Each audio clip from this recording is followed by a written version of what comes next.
You're about to enter into a new world of knowledge, curiosities, and high strangeness. This is a podcast of Straight Up Strange Productions.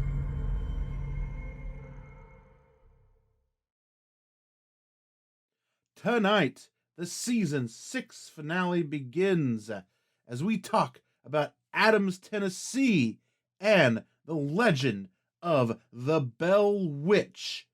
All that and more on Small Town Secrets.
Every town has a secret.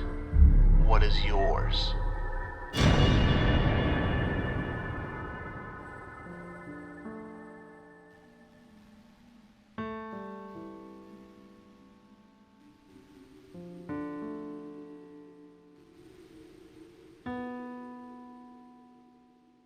Hey everyone, and welcome to episode 9 of season 6, which means it is the second to last episode of the season, and that means we are digging in to the first part of a two-part season finale, which we always do on the show at the end. Sometimes 3-part season finales, but most of the time they are 2.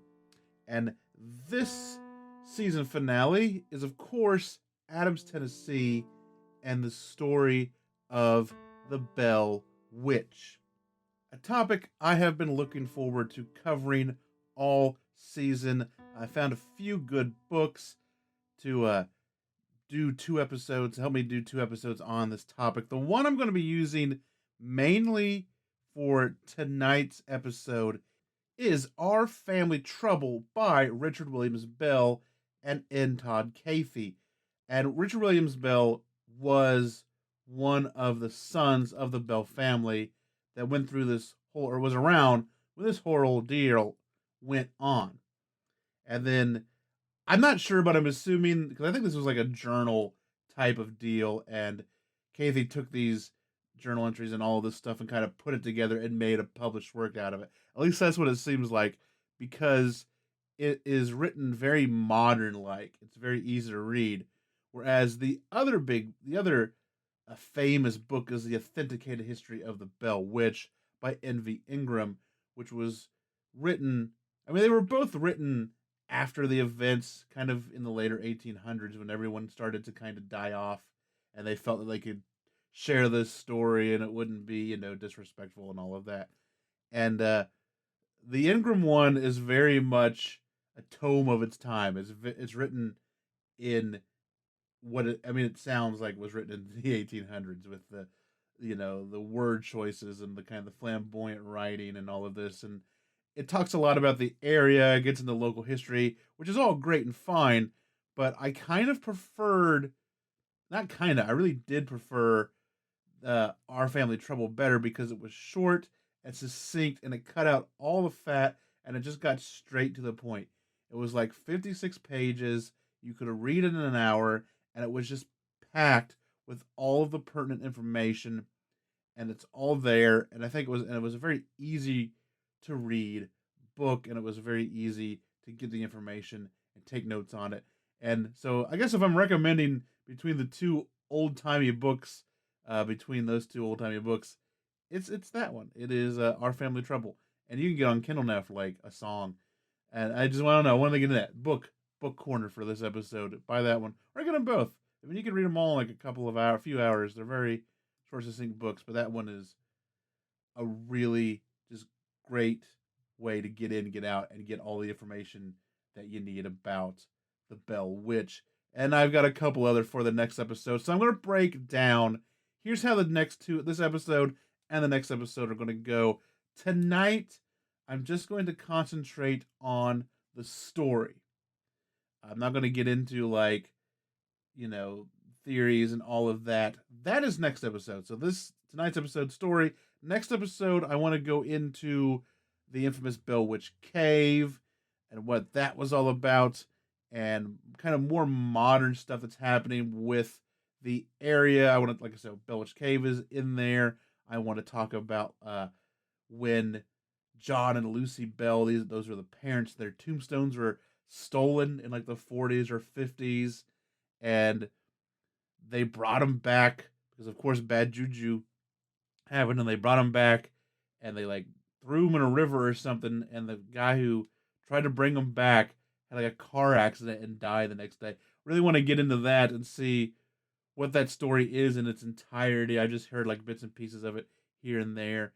And then on that second episode, at the end of it, I'll come back and I'll discuss about like what this was, what people think might have happened, theories abound about what the Bell Witch might have been, things like that. And so that's second episode. That's the last episode of the season. But tonight, let's just worry about the actual tale of the Bell Witch. And it is a tale with a lot of strings to pull. It's very fun. One little thing I do want to say before I get into it is that this happened in the early 1800s. Like I said, it really wasn't written about heavily until later. And so the timeline is a little blurry. So I'm just preferencing that. I might mention a couple of things that may have not happened in the exact order that they probably did. I mean, we don't have a lot of like hardcore dates. We know we know we started here, and we kind of know it ended here, and everything in the middle is kind of up in the air. But we'll get there. Just wanted to mention that in case I, say something that other shows or other books or whatever kind of mentioned in a different order. The timeline can be a little loose here. So let's dig in to the story of the Bell Witch.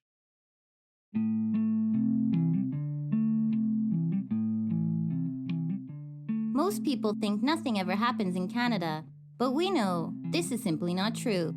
Do you like myths, legends, or learning about some of Canada's greatest moments in history? Then this is the podcast for you. Join me, Canadian Girl, every 2 weeks as we travel around Canada exploring haunted places, searching for lost gold mines, trying to solve some true crime, and we even stop to observe historical events and people every now and again. Come on over to the channel today and join the crew by hitting that subscribe button. You don't want to miss out on our next adventure. That's Nothing Ever Happens in Canada, available on most podcast platforms, including Apple Podcasts, Spotify, iHeartRadio, Stitcher, and more.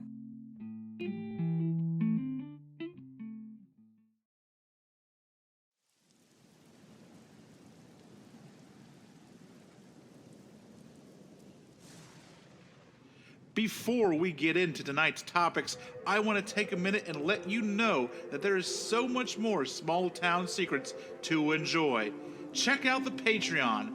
There are $1, $2, and $3 tiers of support with stuff like a shout out on the main show, exclusive buttons and stickers, MP3s to the music I create, also an ad/promo-free version of the main show, as well as STS Backroads, the Patreon-only podcast that comes out in the off weeks, which means you'll get content every week, all in your own RSS feed. There is all of this and more. To sign up, go to patreon.com/STScast or stscast.com and click on the support tab. And now, on with tonight's episode. Adams, Tennessee is located in Robertson County in the northern part of the state, just past the Kentucky border. It is a small town with a population of around 600. It started out as Adams Station due to its location on the Red River and its proximity to part of the Kentucky Railroad. It was here that the Bell family settled in 1805. 12-ish years later, the legend of the Bell Witch began.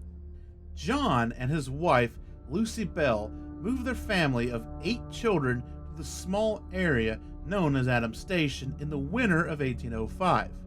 They had decided to move more west, and at the time this was about as far west as everybody went, after a year of hardship and failing crops. The family settled in nicely, and over the years, John and his family would amass a sizable farm and were very liked and respected by the community. It would be in the spring of 1817, and that's what Our Family Trouble book says is 1817. A couple of other sources might say 1818, but like I said, timeline fuzzy. We know that it happened at least 1817, maybe in 1818. Odd things would start to boil around the farm. One day, while out tending to the farm, I believe he was checking corn, John Bell spotted a large black creature he thought to be a dog, but seemed to have the head of a rabbit. Bell shot at the creature, but all the creature did was vanish. Some days later, Drury Bell fired at what he thought was a large turkey.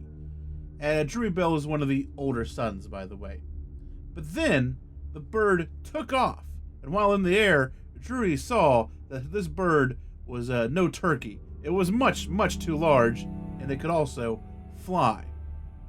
And then there is Aberdeen Bell, or Dean for short, who would also see a creature one night on his way to visit his wife. Dean was a slave of one of the Bells during the time of the Bell Witch. Dean would spend nights with his wife, who was on another farm down the road. He encountered a large black dog one night. This dog was blocking his path. It was snarling and barking at him. Dean was armed with a trusty axe and decided to dispatch the dog before it could attack him. He swung the axe and buried it in the large beast's head, killing it. However, the next night, he encountered the creature again. Only this time, he said that it had 2 heads.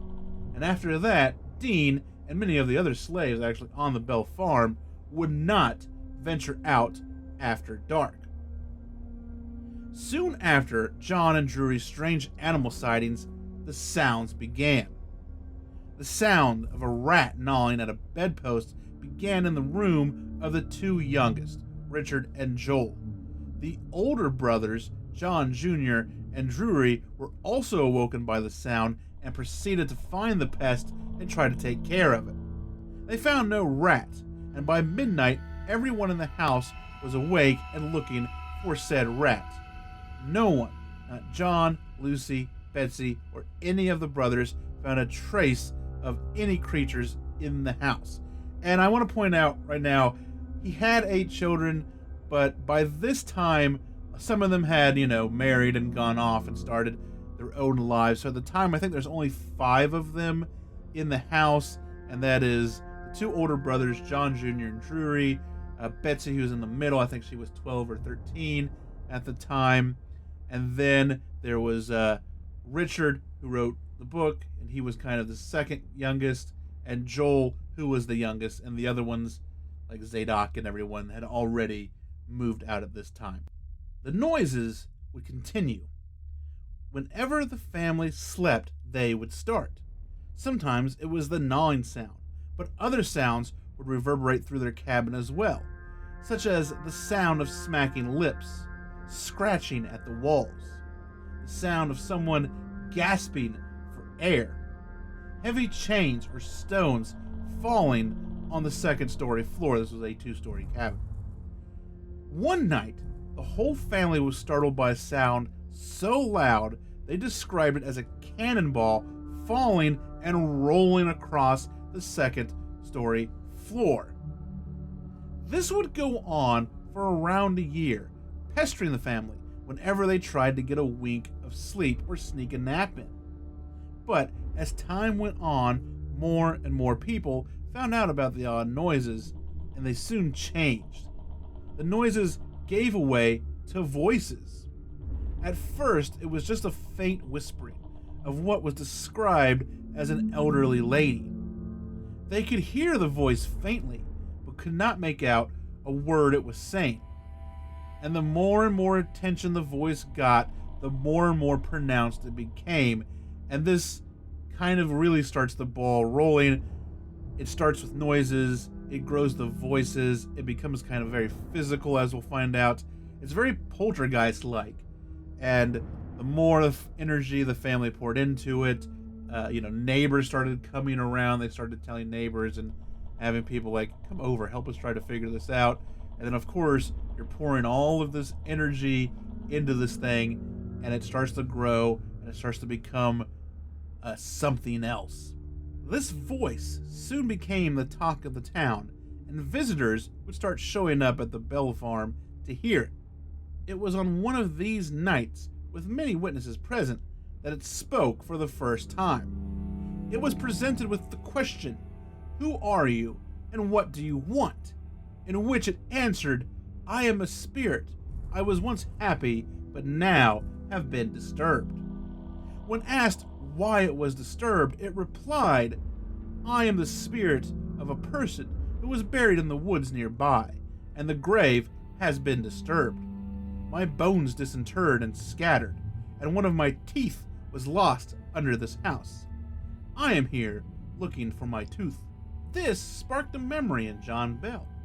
Some years back, farmhands had discovered a burial mound while clearing some land. Bell instructed them to work around it and leave it be. Drury told a visiting friend of the time named Corbin Hall about it. Hall thought that there might be relics in the mound, and so Drury and Hall disturbed the grave but found nothing.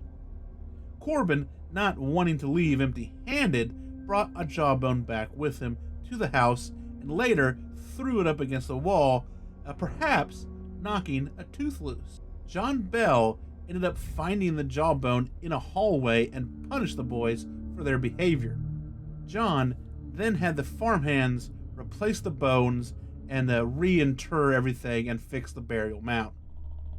Remembering this, they searched under the home for a tooth, but none was found. They were only met with laughter from the spirit, who told them that this was just a trick in order to make old Jack look like a fool. And old Jack is what the witch would refer to John Bell as. It would always call him Old Jack. And I want to take a second here and talk about the term witch. We're going to call it the Bell Witch. We're going to call it Kate Batts' witch, or just the witch every once in a while. And that is not witch in the classical sense of the term. During this time, that was kind of a catch-all term for kind of anything paranormal, a spirit, a specter, a spook. I mean, and that just kind of stuck. I mean, at one point in time in the book, they even call it a goblin. So they just kind of, they didn't have categories for stuff like this. So it was called a witch a lot of the times. Like I said, sometimes it was called a goblin. But for some reason, it wasn't called a ghost. It wasn't called a spirit. The family called it a spirit all the time, and that's what they preferred to use. But in the annals of history, it has gone down as the Bell Witch. Somehow that is stuck, and that is kind of the origin of the name. It is not a witch in the traditional sense. Then the spirit, or the witch, said that it was actually an early immigrant who had died in the area and had buried treasure near the home. It said it would give the treasure location if Drury Bell and a friend, Bennett Porter, would go and get the money. Also, the money was to go to Betsy Bell. Bell and Porter went to the location and after moving a very large rock and digging a very deep 6-foot hole, they found no such treasure. This, of course, was just another trick. Third time, however, would be the charm.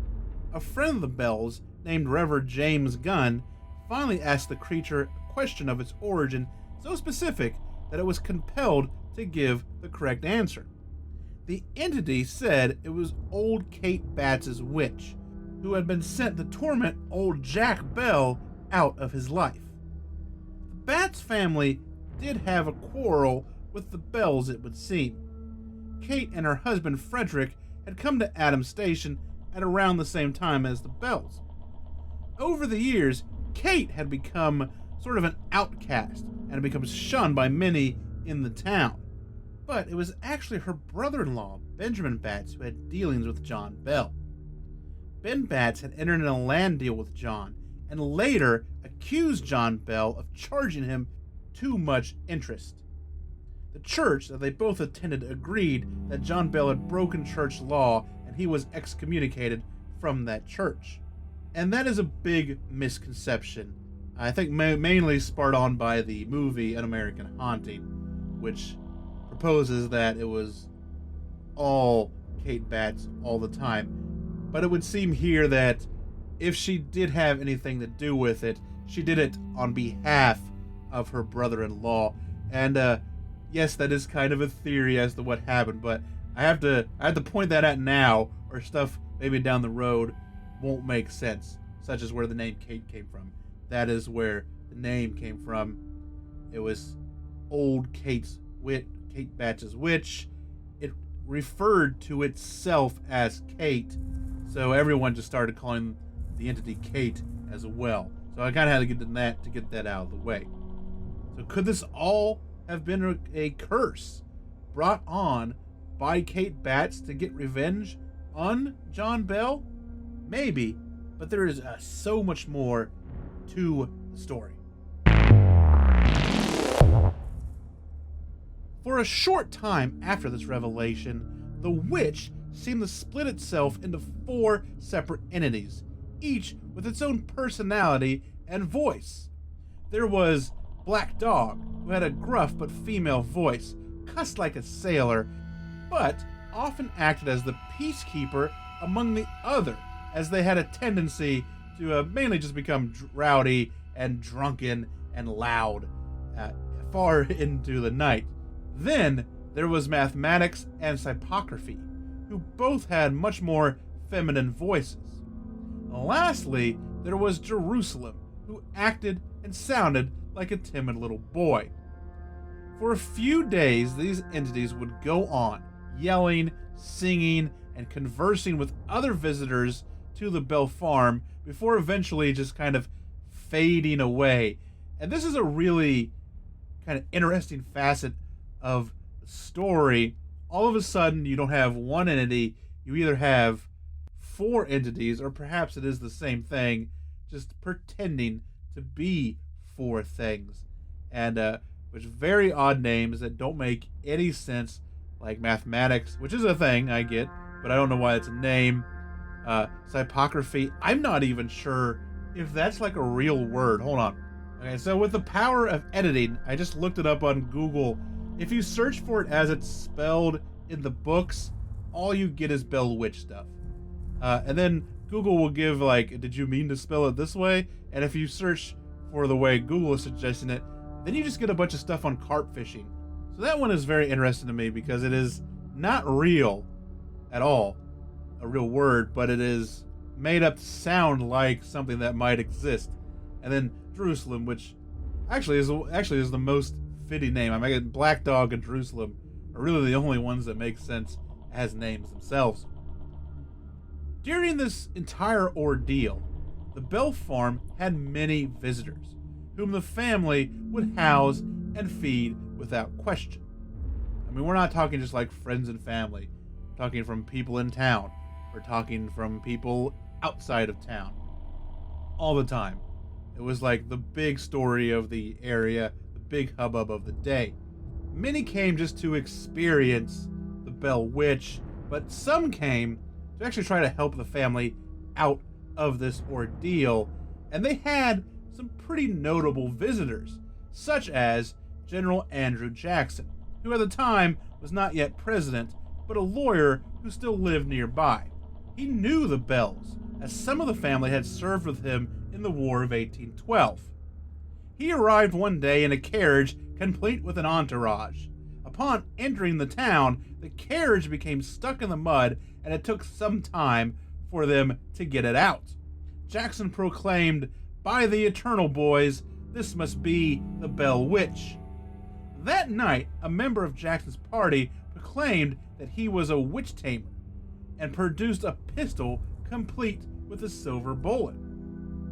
This, he said, was the reason the witch had not shown. I guess they had had a pretty boring night at the Bell house, and this seems to be a repeating pattern. Whenever anyone shows up to kind of get rid of it, the thing just goes quiet until it doesn't need to be quiet anymore. It was at that moment that the man began to scream and convulse in front of everyone before being kicked out the door by some unseen force. Jackson and his party left the next morning.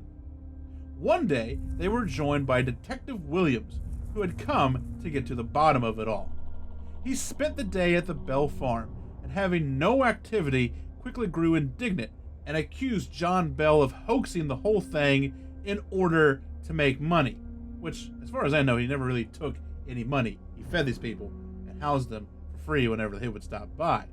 When word of this got to John Bell, he decided he was going to throw the man out. But it was at that moment that the witch spoke up and told him he should stay. Stay he did, and that night, while sleeping on the floor in a straw bed, Willams suddenly found himself pinned to the ground, being beaten by the entity itself. And of course, he left the next day as quickly as he could. But perhaps the most interesting character to visit the Bells during this time was Dr. Solomon Mize, who considered himself to be a witch doctor, as some would call him a wizard back in the day. He hailed from Simpson County, Kentucky, and he had no better luck. For one night he sat mixing a potion that he had made to deal with the witch. The Bell Witch flat out told him that he was doing everything all wrong. And this is a quote: "If you were a witch doctor, you would know how to aerify that mess, so as to pass into an aeriform state and see the spirit that talks to you without asking such silly questions."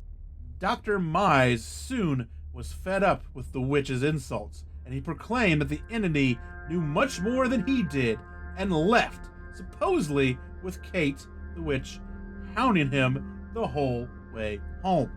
There was good reason for trying to find anyone who could help. For as many people gathered around night after night to experience Kate, the family was being ever tormented. The witch made his hatred known for John Bell rather bluntly, declaring that it would kill him someday. And shortly after the voices started, John Bell began experiencing convulsions, as well as a tightness in his mouth that he described like a stick stuck in his throat. At first, these bouts would come and they would last for a day or two, and just like that, they would be gone. But as time went on, these attacks became more and more prevalent and lasted much longer. And this is something I kind of want to look into to see, like, what would have actually caused that. What would have caused, like, convulsions, muscle twitches he had, and of course this tightness in his throat. And, you know, I've seen a couple of things. There's a great documentary, a Small Town's Monster documentary, that I suggest everyone watch. There's a link in the show notes. It's called The Mark of the Bell Witch. It is excellent. And in there, they kind of hinted that it had some sort of muscle disease, maybe some sort of nerve thing. It'd be really interesting to find out if that was an affliction. But I'll look into it. Maybe I can find something about it, and we'll throw it in the next episode here.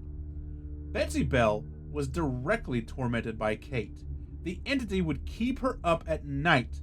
It would pull her hair, tie her hair in knots, and slap her face constantly. There was even a time when when Betsy seemed to be utterly possessed by something or someone. The witch would even try to interfere with her would-be marriage to a man named Joshua Gardner. It seemed the only person in the family that Kate really liked was John's wife, Lucy, and it seemed to kind of be indifferent to everybody else. Like, I mean, I'm sure all the other kids got their own experiences, but it really concentrated on these three members. Kate would actually often dote over Lucy, singing hymns to her and bringing her fruit and other gifts. Kate even tended to her when she was sick by bringing her nuts and encouraging her to eat. Many witnesses one day observed these nuts simply come out of thin air and even crack themselves open when when Lucy said that she didn't have the strength to open them. And so imagine this going on for years.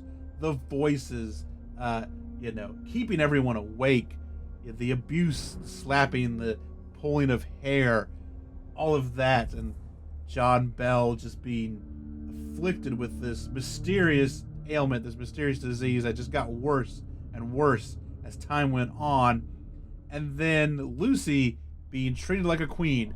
And I often wonder if this was like some sort of plot to try and turn John and Lucy against each other. I'll make John hate me, I'll make Lucy love me, and then there'll be this conflict between them. But if that was the case, I don't think it ever was able to really turn them quite against one another.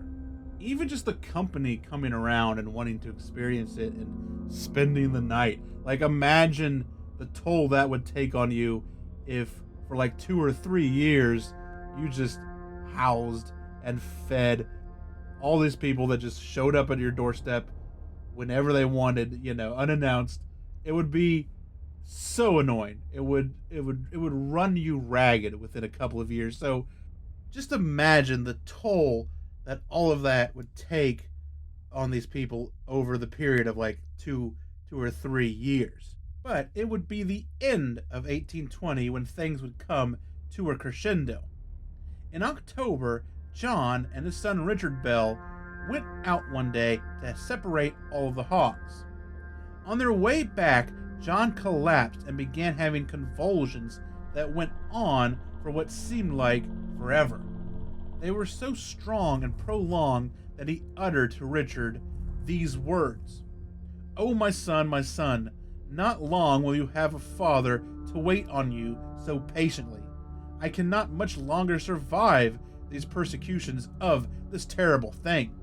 It is killing me by slow tortures, and I feel that the end is nigh." After the episode ended, John got back to his feet and said that he felt better, but this would be the last time he would ever leave the house. He spent the next few months bedridden as his condition grew worse. Then, on the morning of December 19th, John Bell would not wake up. He was alive, breathing, but just simply wouldn't wake up. He was unconscious. It was later that morning that John Jr. found a curious vial of a smoky-colored liquid among the medicine lying by John Sr.'s bed. No one could identify the substance, nor could they find out who had placed it there. The older brothers tested the liquid on a cat that they had found, and the cat died almost immediately. And then, by smelling it and John's breath together, a doctor determined that he had been given a considerable dose of this poison. John Bell died the next day, December 20th. It was said that at his funeral, the witch could be heard yelling from the trees in an attempt to do everything that it could to disturb his funeral service. Betsy would never marry Josh Gardner, and they would break off the marriage before her father died, and they would try again after his death, but to no avail. She would end up marrying another man in town that she knew, named Richard Powell, Professor Richard Powell, and they would move to Mississippi in 1824.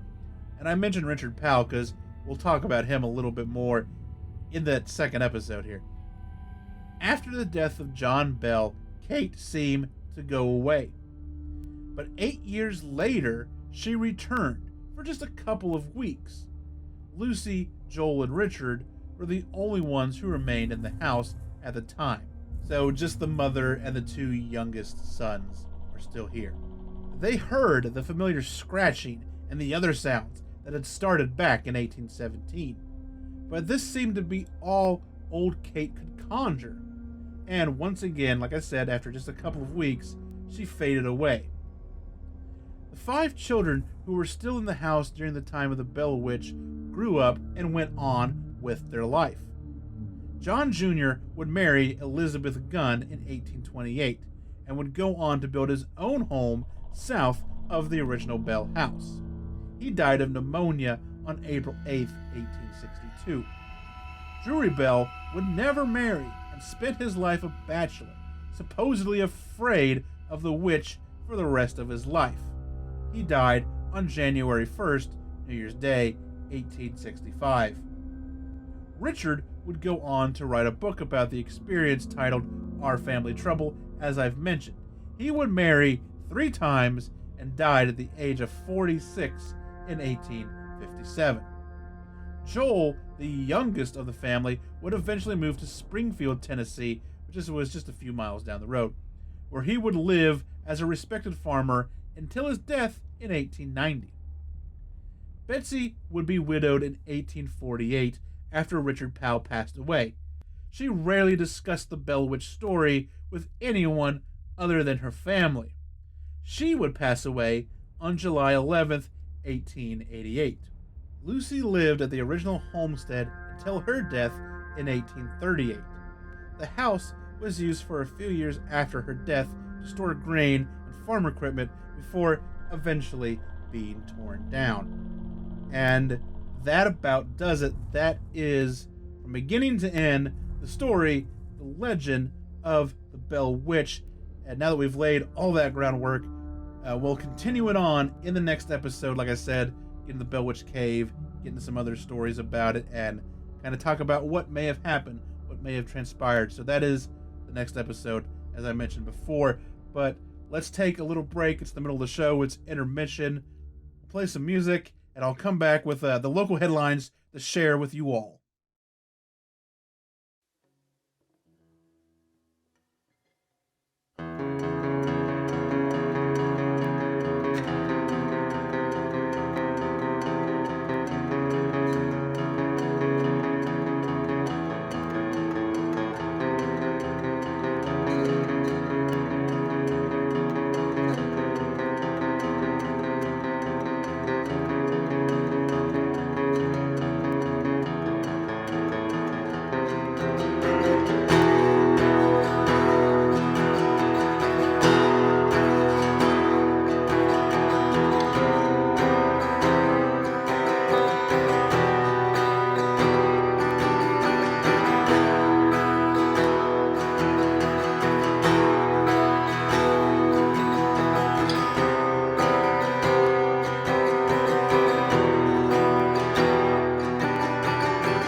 Okay, and the first story tonight is from LMT Online. This is out of Texas, written by Jorge Vela, and the headline reads, "None other than La Llorona. Ghost sightings reported on Laredo's Mines Road." And there is a picture in this article that is interesting to take a look at. I'll talk about maybe here at the end. Could it be that people traveling on Mines Road might expect to see a little more than traffic late at night? Recently on social media, many people passing through the area have reported seeing a ghost. These reported sightings have occurred within the same area, between Mines Road and farther Charles M. McNobe Park. The sightings went viral with a post by a local paranormal research group which asked people to share their stories, including several accounts of a lady in white. A woman dressed in a long white dress with loose dark hair, quietly walking with composure, looks as if she's sad or upset about something, described Ariana Villalobos of what she saw. Villalobos said the scene was horrific and they did not want to get out of their vehicles. However, she said her encounter with the woman in white was a quiet one and she did not make any sounds as they passed on the road. The only time I saw her was once, and it was late at night, and she made us all scared to even come outside, Villalobos said. One other person who had recently traveled through the area said he captured an image of the apparent apparition. According to the witness, he did not see it during his regular travels, but as he got home after passing through the area, he noticed that a camera installed in his car captured an image of something that resembled the woman in white. And I believe that is the picture posted here. You can see it is on the side of the road because you can see the lines in the middle, and there's just kind of this big white shape on that side of the road. It's very close to the car. It's kind of intriguing. It seems large enough to be someone standing on the side of the road, but it might also just be like a bug really, really close to the camera. I don't know. Take a look at it and see what you think. Back here to the story. "I was driving around 2 a.m. leaving a friend's house," Martin Godline said. "So I was driving. I hadn't noticed what my camera had captured until after I reviewed the video.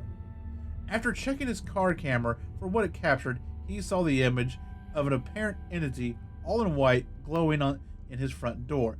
According to him, he did not see anything while traveling down the road." The number of reported sightings has caused many paranormal research groups and other interested individuals to beg the question of what it is and how they can try and find out. There is definitely something going on here, but I do believe that this is none other than La Llorona, local paranormal investigator Edgar Vega said. "The fact that the sightings occur near Father McNobe and the river is right there shows you why there is happenings as these energies get attracted to water. According to Vega, most appearances tend to happen after it rains for about a week in the city. He said this is why he believes it is La Llorona. La Llorona is a good explanation due to the fact that she is wearing white, seems sad, and there is water," Vega said. "However, the one thing that I don't understand is why she doesn't make a sound. Several people I have spoken with have said that the entity is very quiet and does not yell the classic Mijillos thing when walking, nor nothing of that sort." This is written a little weird. La Llorona is a popular story of a ghost that mourns her drowned children near areas of water, which is very popular among Hispanic legends. The story was chronicled in The Curse of La Llorona, which was released in theaters nationwide in 2019. Aside from the woman in white, other people reported that the area is infested with other kinds of supernatural and ghost activity.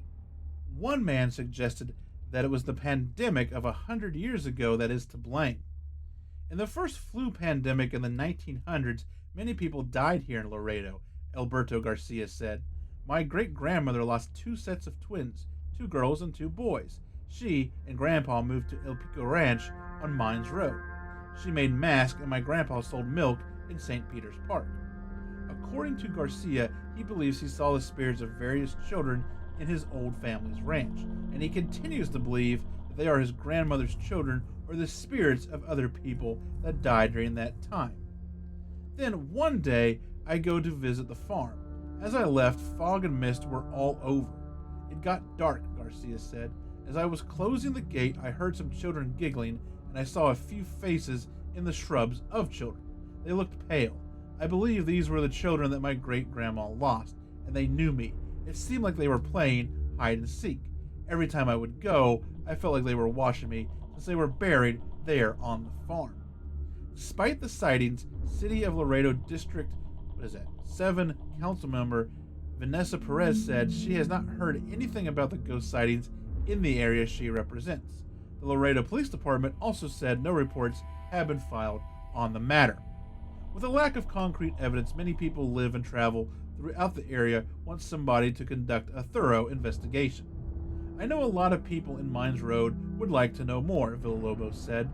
Vega hopes he can soon get something going, as he has gone several nights in the past week to try to find something to no avail.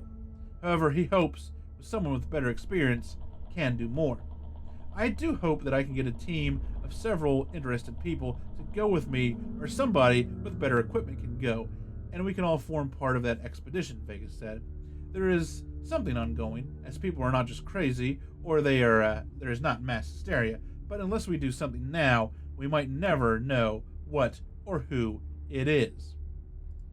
And our second story is kind of a sequel in a trilogy of sightings.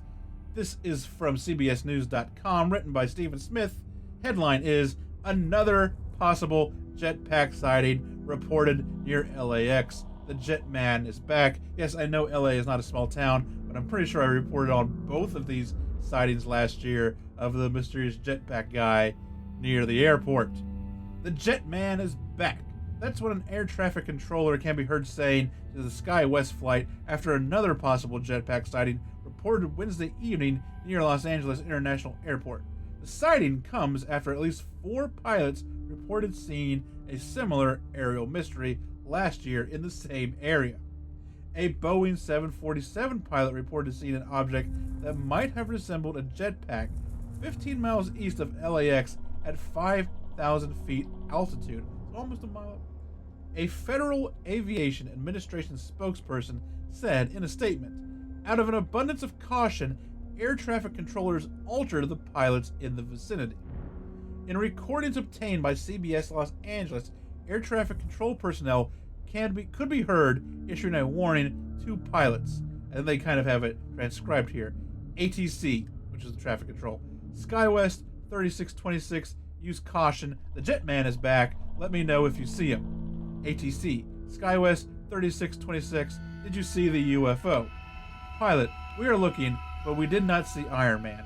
ATC, Evergreen 8023, use caution. There was a report of a man in a jetpack around 5,000 feet in the vicinity of Los Angeles. And I kind of like that little back and forth. Yeah, they're making fun of it, but you get the feeling that the control tower at SkyWest 3626 have discussed the jetpack man before.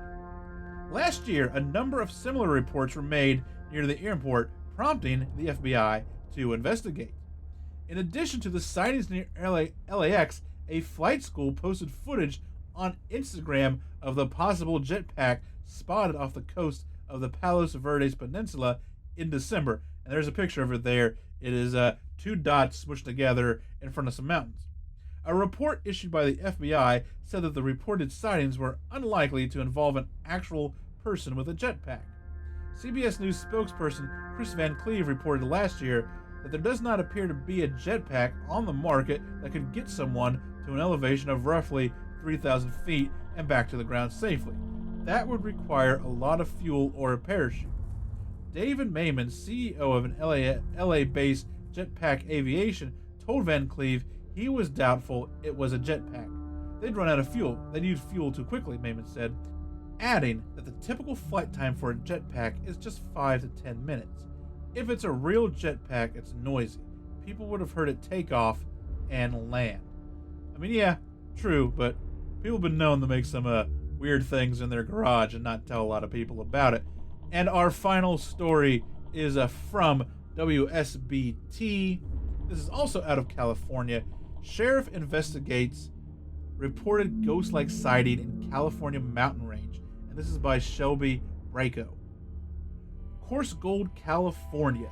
A family in California says they experienced a strange ghost-like sighting in the Madera County mountains last week, prompting police to investigate further. Jake Gorba, his wife Victoria, and their 3 kids decided to take their 4-wheeler up to Shut-Eye Peak on Wednesday. The family stopped to eat lunch, and then that's when the couple's 3-year-old son, Caden, began talking to someone. "He was just in our car, and he was pointing out to a certain spot in the meadow," said Victoria. Caden told his parents that there was a woman lying face down with her legs straight up in the air in a nearby meadow. According to Caden, the woman was unable to speak and move and needed help. Jake and Victoria checked out the meadow but saw nothing. He kept saying, trust me, Mom," and I was like, "I trust you, but I believe you 100%, said Victoria. The family was so spooked by what the 3-year-old had so adamantly shared that they decided to end their day early and head home. Then they posted about the strange occurrence on Facebook. Sandra Hughes had gone missing in that area in June of 2020. According to Victoria, her 3-year-old's detailed description of the woman's hair and clothing was identical to the description of Hughes. He was very adamant that we needed to help her, and he described her down to blue hair. He said she has a black shirt, blue jeans, and blue hair, Mom, and that's the exact description of her when she went missing, said Victoria. Victoria says Caden was also able to identify the woman he'd seen in 3 out of the 4 photos of Hughes. Madera County Sheriff Corporal Chris Willams saw the Facebook post and contacted the family to further investigate. The corporal in charge of her case actually reached out to us on Facebook and was like, "Hey, we want more information and we want to bring you guys up there and see if you could point us in the direction," said Victoria. Willams had been looking into the Hughes disappearance since the beginning of the investigation. On Thursday, 2 Madera County Sheriff's deputies traveled back up to the meadow with Jake and his son to investigate. The deputies found no new evidence and the case remains open. The 4-wheeler that the family was traveling in when the whole spooky experience took place is now referred to as the Ghost Runner and is up for sale. The family says they will continue visiting different trails up in the mountains, but there are definitely some spots they won't stop at anymore. The Madera County Sheriff's Office confirmed that they did receive a report of a possible sighting. They went out to the location for any leads, but nothing new was found. And that has been this episode's local headline. And to round out the show, we have a couple of your small town secrets from the old Reddit here. This first one is from user Brown-Eyed Medusa with a little UFO story to share. I can't quite understand this one myself, so maybe you guys can help. This was on the 11th of July, 2019. Me and my boyfriend, now husband, were camping in the mountains, very high up. Now this area is so high up and remote that there is virtually no light pollution, so you can see nearly every star in the sky when it's clear, like it was that night. So we were just relaxing, staring at the stars, usually a romantic thing to do up in the mountains, when we started noticing the stars acting differently. They appeared to zigzag and go upward and almost play with one another, weaving near each other and away again in circular motions. I've heard that before in other UFO cases. We were just amazed by it all and couldn't take our eyes off the sky. This went on for a solid 2 to 3 hours. And that wasn't the strangest part though. Where we were camping, there is a clear view of an opening between 2 other mountains. And around 2 a.m., maybe 3 a.m., I noticed this bright, very bright light between those mountains.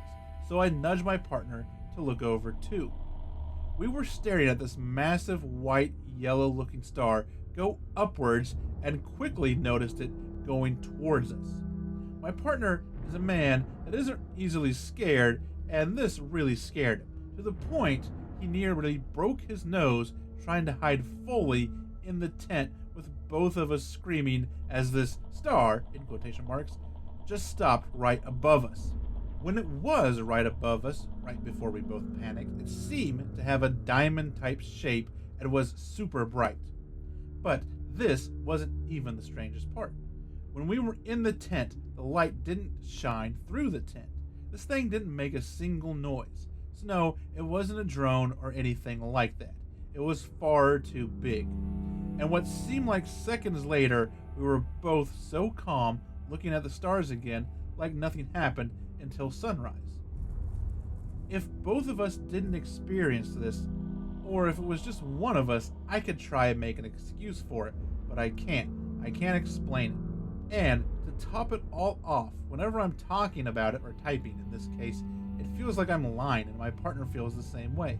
Like it never happened. Like I'm making it up. And the more I try to remember about that night, the more we can't remember what I'm talking about, if you get me. Has anyone else experienced anything like this or have some answers? And I would chime in and wonder if you guys had any missing time, because the very interesting part to me is you experienced it, you saw it, it was there. I also find it really interesting that it wouldn't shine through the fabric in the tent. And then all of a sudden, you're just calm, cool, collected, and everything's over and you can barely remember it. And that just reeks to me of missing time. And sometimes when that happens to people, everything just kind of resets and it takes them a little bit to come back to those memories.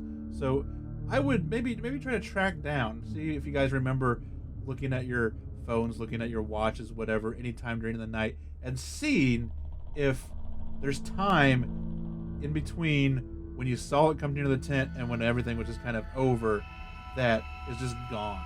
Something to think about, and I'll link this in the show notes in case anyone else wants to jump on there and leave a comment. And our next story is from user Cinnamon Soy, and this one really not so much was a story, it was actually a response, a comment to another story, but I found theirs to be very interesting. Our friend group was usually about 9 people, but we had a sleepover and only 5 could make it. With my sister and me, we were 7.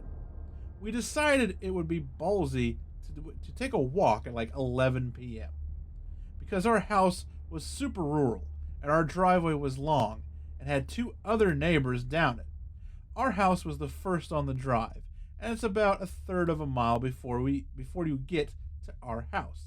And then it's about a quarter of a mile to the next neighbor's house, and maybe 1,000 feet to the last house. The driveway is surrounded by thick woods, and they told me that this is in rural West Virginia, by the way. It looks like Ferngully in the spring. So it was safe, except for wild animals, but still creepy. So we went out with flashlights and our dog, and we were going along. Someone would duck into the woods and run ahead and pop out and scare us. You know, middle schoolers. And after a while, that got old, so we stopped and counted everyone. 8. 2 different people counted, and we made sure not to count ourselves twice. We all agreed that we were all there and that no one looked familiar. So we walked on and stopped once or twice to count again to discourage the jump scares. When we got within sight of the next neighbor's house, we decided to turn around. The neighbor's 3 dogs joined us. Rural living, this is normal. The dogs loved us, we loved the dogs too, and they'd go home on their own. We counted before going back. 8. When we were almost home, there was a feeling of someone not being there, so we counted. 7. Someone was missing. We realized that A was missing, and I believe she is using an A in place of someone's name. The other girls were like, "Oh, she's just trying to scare us. Come on, let's leave her, and she'll come back." And they yelled that into the darkness. But I had this bad feeling. One of the other girls kinda did too. We got within sight of my house, which was on a little hill. I refused to go down until A was back with us. If we went down, I wouldn't be able to see the back. The others were like, "No, let's go." But I turned and I heard a faint "help me." The other girl was concerned and heard it too. So we took off down the road toward it. We heard "help me" again, and it did not sound like A at all. We saw a little light flashing in the dark to the side of the road, and there we found it. A passed out on the side of the road, leaves strewn over her and her flashlight in 3 pieces, all scattered in the leaves. She came to, and we brushed off the leaves and said she didn't call for help. She said she had gone off to jump out and scare us, but something white brushed past her as she tripped on some rocks and passed out. By this time, the other girls had caught up with us, and we all went back home in the house, and we were sitting around the dining room table. We counted 7. There were 7 of us.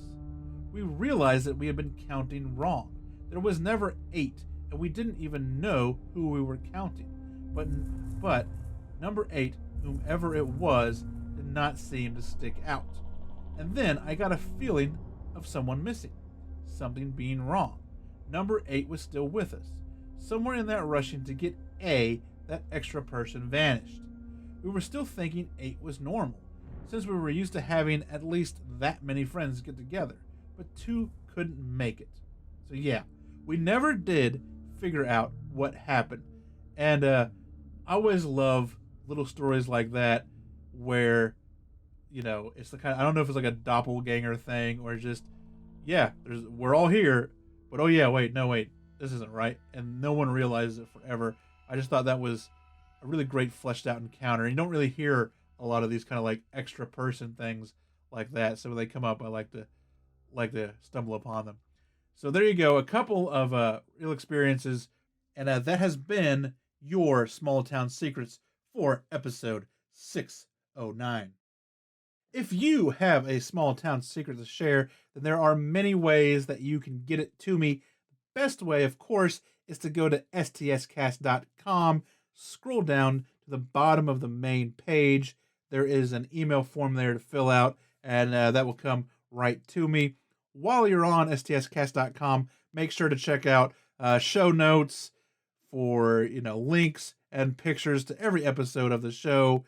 There is also ways to support the show on there, links to the Patreon, PayPal donations, and even merch that can be purchased. So you can grab yourself a t-shirt, a sticker, a coffee mug. All of that great stuff is found at stscast.com. The other way to get at me with your experience or whatever is just engage with me on social media. I am most active on Twitter, and that is at stscast.com. You can also find me on Instagram at stscast.gram. I am also on Facebook, and like I said, it was hacked a few weeks ago, and I had to make a new page. So I'm still trying to get a couple more likes so that I can give it a name, like an @name, a username. But that is linked at the social links at the bottom of STScast as well, the new Facebook page. So you can get to it there and like it. If you do come across the old Facebook page, it's still out there. I just can't get to it to do anything with it. The only thing I can do is post to it as just a person, as a normal person. I can't mod it in any way, shape, or form, but I can get in there with my new Facebook account and post on it. So I have posted a link in the old Facebook page that will take you to the new Facebook page. So there's a couple of ways to get to it. I'll get Facebook sorted out soon, hopefully. But, get on me on social media, send me some stories. If you got any questions, let me know. That is where I am at.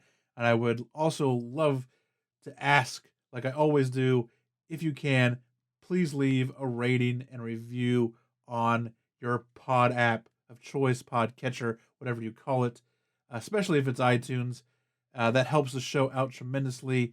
And if you can, just tell a friend and get someone else to listen to the show.